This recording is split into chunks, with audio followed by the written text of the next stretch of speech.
we're setting some stuff up. What our group is doing today, we're gonna do a debate about women like jumping through patriarchal hoops set by men. And essentially, we chose a debate so that we could show like both sides of the issue about why people would either agree with like gender equity and whatnot, and why people like it. And we're all set up, so you just like 5 or 6.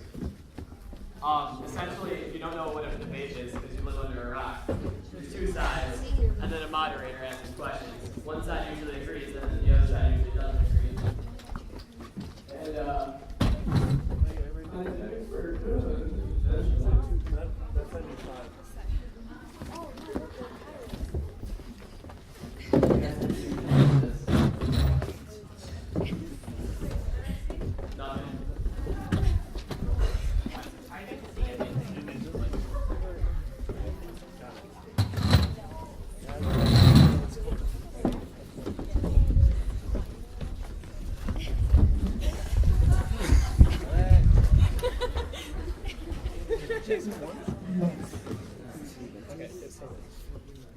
Got it. Hello. For our debate today, our topic is women jumping through. Okay. Okay.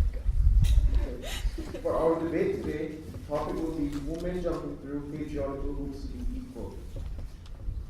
Team 1, we have Kaya, Brainy, Kayla, Beth, and Dariana. Team 2, we have Ashley, David, Carlos, Megan, and Isaiah. Each team will have an opening statement for 3 minutes and a rebuttal. Our first question is, should women have to ask permission to play male-dominated sports? Team 1 will go first. We feel that women shouldn't have to ask permission to play male-dominated sports because men don't have to ask permission or beg to play women-dominated sports. They just participate without any restrictions. Also, although some may argue that women may get hurt when they play particular sports such as American football or baseball, women should be granted the basic right to take responsibility of themselves and to make their own decisions. Who has the right to make a statement that women are too weak, too delicate, too fragile, or too vulnerable? Okay. Now for Team 2's opening statement. Women should definitely have to ask permission to join male-dominated sports and should rarely be allowed in for many obvious reasons. If they were able to play alongside the men would be forced to hold back and not play their hardest around the woman. That aspect alone could be a key factor in winning or losing a sports match. On the flip side, if men always use their full strength around women, the woman could be seriously injured, seeing that men have a higher muscle mass than the average woman. Also, if we allow this, we would be in conflict with the unspoken rules of society. If men become used to treating women harshly and competitively in games, would that then leak into society? This meaning that we change our views from men treating us with gentleness and respect to them treating us as they would treat their male friends. If women no longer have to ask their superiors for permission to join these male sports teams, and these changes occur, it could have a detrimental effect on society.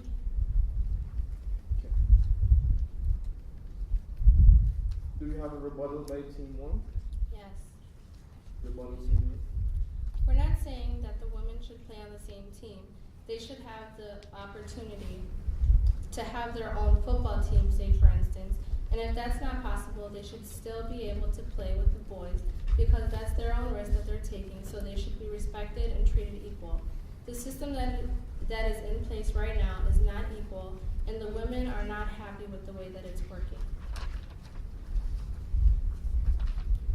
You say that the authority that the women are not, should still be asking who is in authority.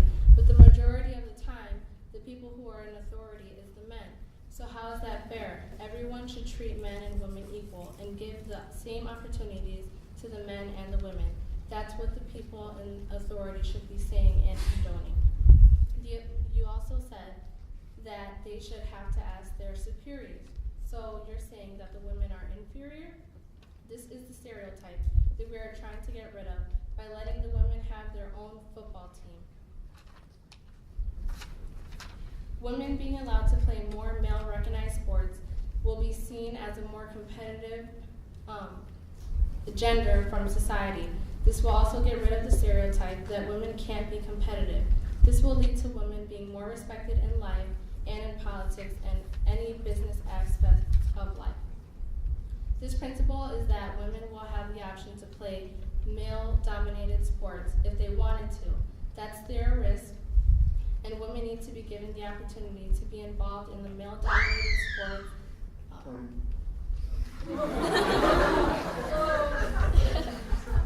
Okay. Team 2.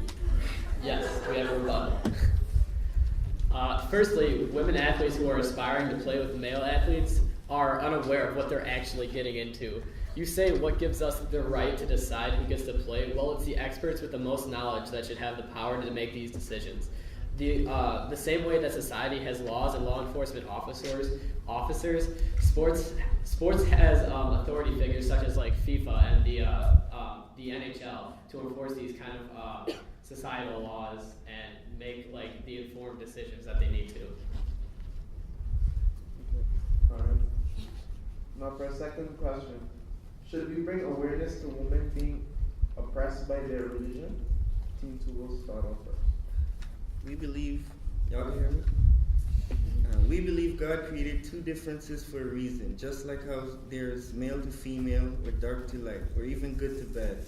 Everything was made a certain way because it has its place in this world, and it plays an important role in our society. And if that certain aspect was to change or be interrupted, then it would be the same as disgracing God.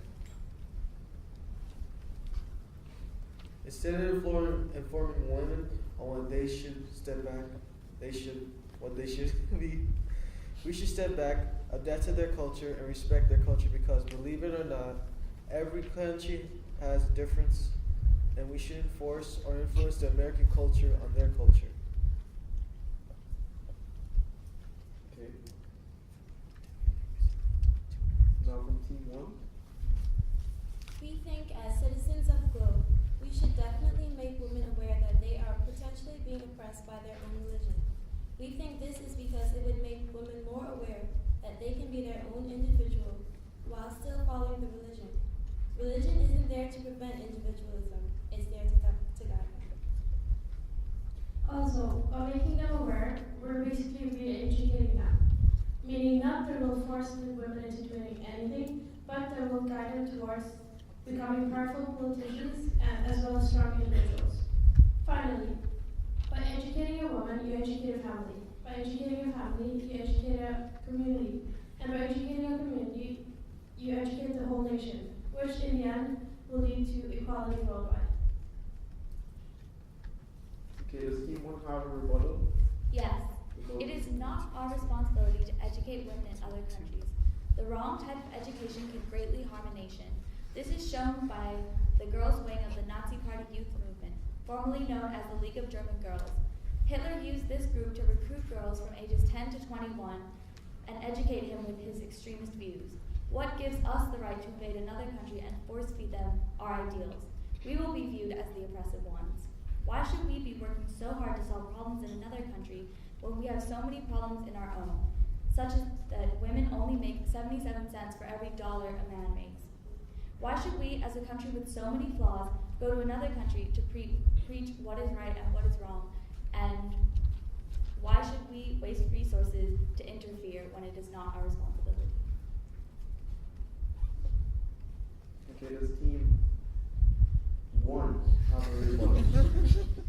Yeah. Firstly, we would not negatively educate these women. We would give them the choice, and I can confidently say that 99% of them would jump to that opportunity for re-education and to potentially give them the hope for more equal and for a better life.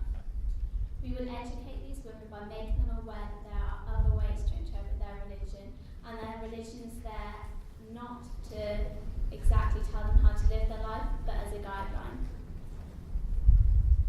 We would also educate these women politically so that the women could run for office and would make much more stronger, influential candidates for their country to make it a more equal place.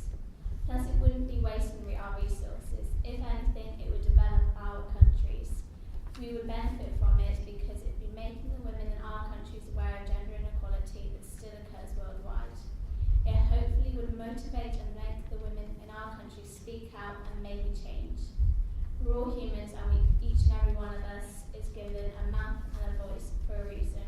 We might as well put it to good use. Thank you. This concludes our debate. Enjoy the